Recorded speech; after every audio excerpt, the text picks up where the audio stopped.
اگر روٹی کپڑے مکان کے اندر عزت ہوتی، اگر پیسہ ہی سب کچھ ہوتا اور روٹی سب کچھ ہوتی، اگر مکان کے اندر اے سی سب کچھ ہوتا، تو دیکھ دسترخوان لگا ہوا ہے، ادھر سیدہ کائنات فاطمہ، ادھر حضرت حسن، ادھر کربلا کا شہید حضرت حسین، ادھر میرے عزیزوں ولیوں کا سردار حضرت علی بیٹھا ہوا ہے۔ 4 روٹیاں افطاری کے وقت آ گئی، اتنا حضرت علی آٹا لے کے آئے، 4 روٹیاں بنی، 3 دن ہو گئے کچھ کھایا نہیں، روزے سے وقت گزار رہے ہیں۔ اللہ اکبر، ادھر بلال نے اذان دی، ادھر روزہ افطار ہوا، اللہ اکبر۔ اور ایک نے حضرت حسن پاک نے، حسین پاک نے، علی پاک نے اپنے اپنے حصے کی روٹی کھائی۔ سیدہ فاطمہ روٹی بچوں کی طرح توڑ رہی ہے، چھوٹا چھوٹا ٹکڑا توڑ رہی ہے، ہلکا ہلکا چبا رہی ہے۔ حضرت علی دیکھ کے کہنے لگے کھاتی کیوں نہیں؟ اماں نے کہا بس میرا پیٹ بھر گیا۔ اماں نے وادی روٹی اٹھائی، یوں کر کے مروڑی، یوں کر کے تہ دی، پھر اپنے دوپٹے کے کونے سے یوں کر کے باندھا، لپیٹا، پھر گرا باندھی، پھر اپنی بغل میں رکھی۔ کہنے لگی علی جی اگر مجھے اجازت دو تو میں اپنے ابا کے گھر ہوا ہوں۔ حضرت علی کہنے لگے میں روٹی پلو میں کونے میں باندھتا ہوا دیکھ کے سمجھ گیا کہ باپ کو کھلانے جا رہی ہے، میں نے کہا جا جا جلدی چلی جا۔ حضرت فاطمہ رضی اللہ تعالی عنہا اتفاقاً دروازے پہ جا کے کھڑی، حضور بھی آ رہے تھے۔ بیٹی کیا بات ہے؟ کہنے لگی ابا کا ہاتھ پکڑ کے اندر لے گئی اور جا کے اپنے باپ کو اٹھایا۔ کہنے لگی ابو کتنے دن ہو گئے روٹی نہیں کھائی؟ حضور کی اکھیوں میں آنسو آ گئے، فرمایا بیٹی 4 دن ہو گئے تیرے باپ کے پیٹ میں روٹی کا ٹکڑا نہ گیا۔ سیدہ نے اپنا دوپٹے کا کونا کھولا، چادر مروڑی ہوئی کھولی اور روٹی نکالی۔ کیا منظر ہوگا، کیا منظر ہوگا جب بیٹی روٹی کا لقمہ بنا کے باپ کے منہ میں ڈالتی ہوگی اور باپ بیٹی کے ہاتھ سے روتا ہوا، روٹی کھا کے روتا ہوا کہتا ہوگا بیٹی تیرے اس پیار سے مجھے تیری ماں خدیجۃ الکبریٰ یاد آ رہی ہے۔ سیدہ فاطمہ نے روٹی کا ٹکڑا توڑا، حضور کے منہ میں ڈالا، کہا ابا جان اگر میں آج روٹی نہ لاتی تو کیا ہوتا؟ کہ بیٹے آج 4تھی رات بھی تیرے باپ کی بغیر روٹی کھائے گزر جاتی۔ بیٹی تو نے 3 دن ہو گئے نہیں کھایا، تیرے باپ نے آج 4 دن ہو گئے نہیں کھایا۔ ابا جان روٹی ایک تھی، آدھی میں نے کھا لی، آدھی تجھے کھلا دی، مجھے پتہ ہے آپ کا پیٹ نہیں بھرا۔ ابا آج اللہ سے مانگے اللہ ہمارے گھروں میں رزق دے دے۔ حضور نے ہاتھ اٹھائے اور سیدہ فاطمہ نے آمین کہا۔ کہنے لگی ابو جان اگر کل روٹی نہ ملی تو اب کیا کریں گے؟ فرمایا بیٹی تو اپنے گھر میں بیٹھ کے صبر کریو، میں اپنے گھر میں بیٹھ کے صبر کروں گا۔ واہ سیدہ تیری ذہانت پر، تیرے سوال پر، تیری گفتگو پر، تیری جستجو پر قربان جاؤ۔ باپ کی چادر پکڑ کر سیدہ کہنے لگی ابا ہمارے بھوکا رہنے سے، ہمارے صبر کرنے سے، ہمارے شکر کرنے سے کیا ٹنڈو آدم کے کلمہ پڑھنے والوں کو بھی کوئی فائدہ ہوگا؟ حضور کے روتے ہوئے سر ہلا۔ آپ نے فرمایا ہاں بیٹی روٹی نہ ملے اپنے گھر میں تو صبر کریو، روٹی نہ ملی اپنے گھر میں میں صبر کروں گا، آل رسول فاقوں پہ صبر کریں گے، اس کے صدقے سے اللہ میری امت کے گناہوں کو معاف فرمائے گا۔ اس نبی کے طریقوں سے بغاوت،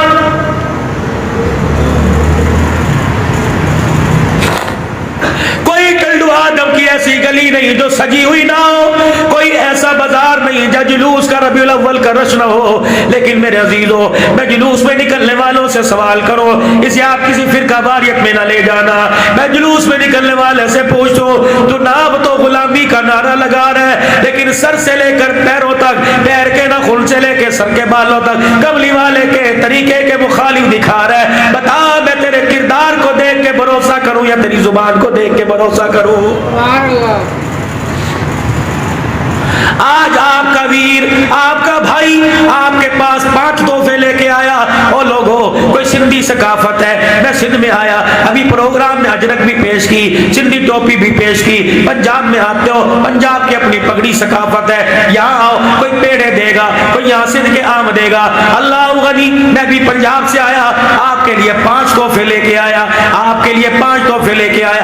یہ تحفہ میرے خاندان کا نہیں، یہ تحفہ حافظ آباد کا نہیں، یہ تحفہ پنجاب سے کا نہیں، یہ تحفہ مدینے کا کالی کملی والے کی چوکٹ سے لے کے آیا، کالی کملی والے کی جھولی سے لے کے آیا۔ سنو پہلا تحفہ دے رہا ہوں، علماء کرام نہیں، میں نے اپنے سر سے یہ ٹوپی اتاری، میری دائیں طرف مانگ نکلی ہوئی ادھر، میری کوئی بائیں طرف مانگ نکلی ہوئی، میں نے اپنے بالوں کو سیدھا کیا ہوا ہے اور پیچھے کی طرف کیا ہوا ہے۔ جوانوں ذرا آپ بھی اپنے سر سے ٹوپی اتارو، اپنی مانگ کو خراب کر کے ذرا اپنے بالوں کو یوں کر کے پیچھے کی طرف کرو، کرنا ذرا ماشاءاللہ کرو ذرا پیچھے کی طرف۔ اللہ تو دیکھ لے یہ پیغام ہمارا کالی کملی والے تک پہنچا دے، یہ نقشہ کالی کملی والے کو فرشتوں تک دکھا دے۔ آج ٹنڈے آدم کے مسلمانوں نے غیرت ایمانی کا ثبوت دیا، 300 روپیہ دے کر 200 روپیہ دے کر بال کٹوانے والی دکانوں پر یہود و نصارہ کے طریقے پہ بال اپنائے، سجی طرف مانگ نکالی یہودیوں کا طریقہ، کھبی طرف مانگ نکالی عیسائیوں کا طریقہ، بیچ میں مانگ نکالی یا بالوں کو اوپر کی طرف لے گئے، یہ محمد الرسول اللہ کا طریقہ ہے۔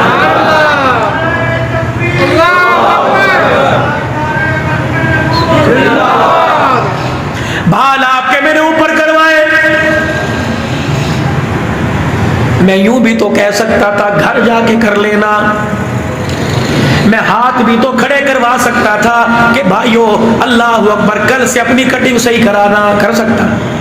ہمارا عقیدہ حضور کی حیات کا ہے، کہہ دو عقیدہ حیات النبی۔ اپنے روزے انور میں آرام فرما رہے ہیں، سارے ٹنڈے آدم کے اعمال فرشتے حضور کے روزے میں پہنچا رہے ہیں، سماعت بھی فرما رہے ہیں، نام بھی دیکھ رہے ہیں۔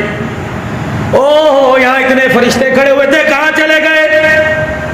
اوہو یہ فرشتے واپس آ گئے، جی جی جی جی جی جی کہاں سے آئے ہو؟ کہ جب عبدالحنان تو نے سر سے ٹوپی اتروا کر نبی کی سنت کو زندہ کیا، ہم سب کا نام لے کے حضور کے روزے میں چلے گئے اور ہم نے جا کے بتایا جامع مسجد نور میں قاری حبیب الرحمان صاحب نے اصلاحی پروگرام رکھا، وہ فقیر عبدالحنان نے ایک نبی کی سنت کو زندہ کیا۔ ہم یہ نام بائی فادر نیم لے کے ابے کے نام کو لے کے ہم روزہ انور میں چلے گئے۔ پتہ ہے حضور کو ہم نے جا کر تمہارا طریقہ بھی دکھلایا، تمہارا نام بھی بتایا، اللہ کے نبی نے ہمیں جلدی جلدی واپس بھیج دیا، تم نے یہاں سے طریقہ اور نام بھیجا، وہاں سے محمد مصطفیٰ نے تمہارے پہ سلام بھیجا، نقد آیا نقد، اللہ محمد نقد نقد سلام۔ اور آج کے بعد جب آپ نے شیشے کے آگے کھڑے ہونا ہے، سر کے بالوں کو تیل لگانا ہے، آپ نے دائیں بائیں بائیں دائیں طرف مانگ نہیں نکالنی بلکہ اوپر کی طرف بال کر کے بیچ میں مانگ۔ کون اس سنت کو زندہ کرے گا؟ سبحان اللہ سبحان اللہ۔ فرشتوں نے ان ہاتھوں کی انگلیوں کو نوٹ کر لیا، ان کے پرچھاوے کا ایکسرا لے لیا، اللہ کی مشین کے اندر اس کا عکس آ گیا۔ قیامت کے دن نیکی پاس نہیں ہوگی، اللہ فرمائیں گے لاؤ نا وہ ہاتھ تو دکھاؤ جو میرے نبی کی محبت میں کھڑے کیے تھے، اس سے بیڑا پڑا۔ سنو ایک مرتبہ پڑھ لو صلی اللہ علیہ وآلہ وسلم، پڑھ لیا مہینے بعد بھول جاؤ گے، جلسہ بھی یاد نہیں رہے گا، تاریخ بھی یاد نہیں رہے گی، لیکن جس کے لیے پڑھا اسے یاد رہے گا اور جس کے حوالے کیا اسے بھی یاد رہے گا۔ قیامت کا دن ہوگا، حضرت آدم علیہ السلام ایک نبی کے امتی کو دیکھیں گے، فرشتے پکڑ کے جہنم کی طرف لے کے جا رہے ہیں۔ آدم علیہ السلام اللہ سے نہیں کہیں گے، آدم علیہ السلام فرشتوں سے نہیں کہیں گے، آدم علیہ السلام کہیں گے یا ابن صالح، او میرے بیٹے صالح محمد صلی اللہ علیہ وآلہ وسلم، دیکھ تیرا امتی جہنم کی طرف جا رہا ہے۔ حضور علیہ السلام فرشتوں سے کہیں گے رک جاؤ، فرشتے حکم کی تعمیل کے رک جائیں گے، آپ فرمائیں گے چھوڑو میرے امتی کو، فرشتے عرض کریں گے یا رسول اللہ آپ کا حکم سر آنکھوں پر، لیکن اللہ کا حکم ہے لے جائیں، آپ رب سے فرمائیے عرض کیجئے، آپ کا رب حکم کرے گا تو ہم چھوڑ دیں گے۔ حضور اللہ کے سامنے کھڑے ہو کے رونے لگ جائیں گے، اتنا اولاد کے لیے ماں نہیں روتی جتنا امت کے لیے کملی والا رونے لگ جائے گا۔ اللہ فرمائیں گے حبیبہ جلدی جلدی اپنے آنسوؤں کو صاف کر لے، اللہ جی آنسو اس وقت صاف نہیں ہوں گے جب تک میرے امتی کو فرشتے نہیں چھوڑیں گے۔ اللہ فرمائیں گے چھوڑ دو چھوڑ دو چھوڑ دو، میرے حبیب آپ کیا چاہتا ہے، ہم نے کسی پہ زیادتی نہیں کی، اس کے بہت گناہ ہیں اس لیے ہم اسے جہنم کی طرف پھینک رہے ہیں۔ اللہ کا نبی فرمائے گا عرض کرے گا اللہ جی میرے کہنے پہ ایک مرتبہ اس کے اعمال کا وزن کر دیجئے۔ اللہ فرمائیں گے حبیبہ کیا پہلے جو اعمال کا وزن ہوا اس پر یقین کوئی نہیں اللہ پاک آپ کی ذات پہ تو یقین ہے، ایک مرتبہ کر دیجئے۔ میرے باپ ابراہیم علیہ السلام کو جب آپ نے کہا تھا کہ میں مردوں کو زندہ کروں گا، تو ابراہیم علیہ السلام نے کہا تھا کیسے زندہ کرے گا؟ وَلَٰكِن لِيَطْمَئِنَّ قَلْبِي، اللہ نے کہا تھا کہ میرے پہ یقین کوئی نہیں۔ ابراہیم علیہ السلام نے کہا تھا یقین تو ہے لیکن اپنے دل کو تسکین پہنچا رہا ہوں، یا اللہ تیرے مزال پر، تیرے طول پر، تیرے عدل پر مجھے بھروسہ ہے، لیکن ذرا ایک مرتبہ میرے سامنے تل جائے میرے دل کو سکون ہو جائے گا۔ اللہ فرمائیں گے فرشتوں لے جاؤ اسے میزان عدل کی طرف۔ جب ترازو کے اندر نامہ اعمال ڈالا جائے گا، نیکیوں والے پلڑے میں نیکیاں، برائی والے پلڑے میں برائیاں ڈالی جائیں گی۔ اللہ اکبر، دیکھا جائے گا نیکیوں والا پلڑا ہلکا، برائی والا بھاری، تھر تھر کانپے گا، کہنے لگا اب تو بچوں گا نہیں، ہٹو بچوں کا نعرہ لگے گا۔ حضور فرمائیں گے ٹھہر جاؤ، اس کو ذرا یوں کر کے ترازو کو پکڑ کے رکھو۔ حدیث میں آتا ہے علماء کرام نے فرمایا حضور اپنے کھسے میں یوں کر کے ہاتھ ڈالیں گے، ایک پرچی باہر نکلے گی، اللہ کے نبی دور سے یوں پرچی پھینک دے گا، وہ پرچی سیدھی نیکیوں والے پلڑے میں جائے گی، دھڑام سے نیکیوں والا پلڑا نیچے گر جائے گا، گناہوں والا ہلکا اچھلے گا، کہے گا آج ماں کام نہیں آئی، آج باپ کام نہیں آیا، آج بیوی کام نہیں آئی، کون ہے موثر انسانیت جس کی ایک پرچی کام آئی؟ آپ فرمائیں گے چل چل بیڑا پار ہو گیا، جا جنت کے اندر جا۔ حضور کا نورانی مکھڑا بھی دیکھتا جائے گا اور کہے گا بتاؤ تو صحیح آپ کون ہے؟ حضور علیہ السلام فرمائیں گے یاد ہے نا؟ کیا یاد ہے؟ اللہ اکبر 5 جولائی تھی، اللہ اکبر عشاء کی نماز کے بعد کا وقت تھا، اللہ اکبر پیر کا دل تھا، جی جی جی جامع مسجد نور میں عبدالحنان صدیقی آیا تھا، جی آیا تھا، تو جا کے بیٹھا تھا، عبدالحنان نے کہا تھا پڑھو صلی اللہ علیہ وسلم، پڑھا تھا جی، فرمایا فرشتے لکھ کے پرچی مجھے دے کے چلے گئے تھے، میں نے وہ پرچی سنبھال کے رکھی ہوئی تھی، آج جب تیرے کوئی کام نہ آیا، آمنہ کے لال پر درود کام آ گیا ہے، جا اس درود کی برکت سے تیرا بیڑا پار ہو گیا ہے، پڑھ دو نا صلی اللہ بلند و صلی اللہ صلی اللہ صلی اللہ علیہ وآلہ وسلم۔ او لوگو اس وظیفے کو اتنا اتنا اتنا اتنا یاد کر لو، اس وظیفے کا اتنا رٹا لگا لو کہ ادھر دم نکلے ادھر زبان پر آقا پر درود نازل ہو جائے، آقا پر درود جاری ہو جائے، میرے عزیزو دم نکلے۔ اللہ اکبر، آج فقیر کی دعا لو، فقیر کی دعا لو، فقیر کی دعا لو، مدینے کی موت ہو، شہادت کا رتبہ ہو، حضور کے روزے کے سامنے ہو، اسرائیل نکالتا جائے، میری زبان صلی اللہ علیہ وسلم پر